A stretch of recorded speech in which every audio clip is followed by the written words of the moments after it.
Alors que règne Élisabeth, une poignée d'intellectuels, pétris d'idées neuves, s'unissent pour combattre l'obscurantisme.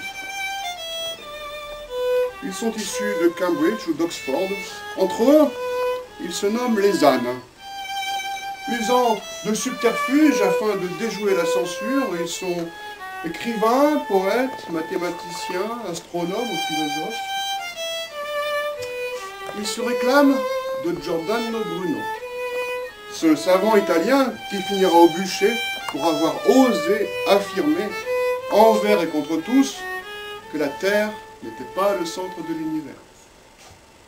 Ils en ont Thomas Nash, Rodrigo Lopez, Robert Greene, Thomas Kidd ou Christopher Marlowe, mais aussi un certain William Shakespeare.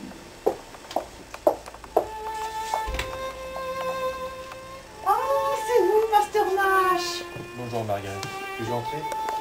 Mais vous avez l'air tout chiffonné, Pasteur Nash! Que vous est-il arrivé? On dirait que vous n'avez pas passé la nuit dans un lit.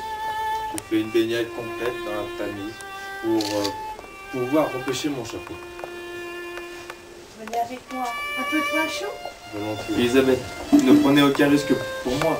Je suis qu'un pauvre rimailleur à la bourse plate. Quels que soient nos ennemis, ils ne s'attaqueront pas à la petite fille du Lord Chamberlain.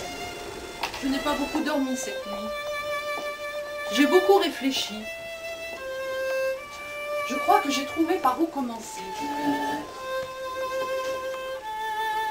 En janvier, juste avant son arrestation, Roderigo avait réussi à brûler la plupart de ses papiers, à la fois dans le logement qu'il occupait à la cour et dans notre maison de Montjoy.